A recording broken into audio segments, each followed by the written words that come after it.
Gagal ginjal kronis atau akut, apa sih bedanya?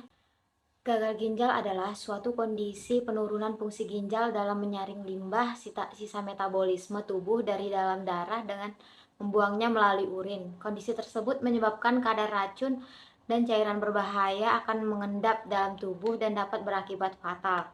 Apabila tidak ditangani, gagal ginjal bisa dibedakan menjadi dua jenis, yaitu gagal ginjal kronis dan gagal ginjal akut. Dan di sini saya akan menjelaskan gagal ginjal kronis. Simak videonya.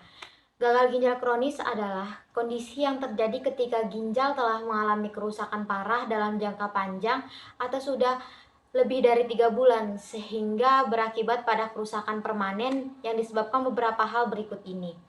Oke, yang pertama itu mengidap penyakit diabetes, karena kadar gula dalam darah yang terlalu tinggi dapat merusak penyaring dalam ginjal. Yang kedua itu hipertensi atau tekanan darah tinggi yang tidak terkontrol, karena kondisi ini sering waktu akan menambah tekanan pada pembuluh darah kecil di ginjal dan menghambat ginjal untuk bekerja secara normal. Yang ketiga itu peradangan dan infeksi pada jaringan di ginjal.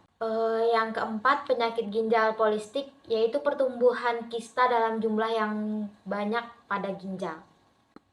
Yang kelima, gangguan urin yang berkepanjangan, contohnya karena batu ginjal, pembesaran prostat, kanker serviks, atau kelainan bentuk saluran kemih sejak lahir.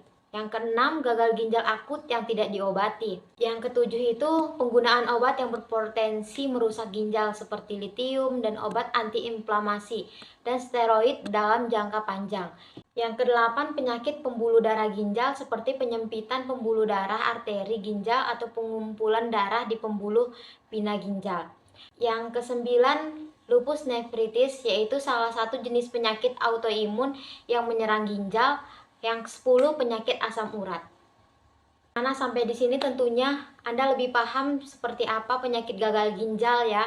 Jadi, yuk terapkan pada hidup sehari-hari mulai dari sekarang demi mencegah terjadinya kerusakan ginjal.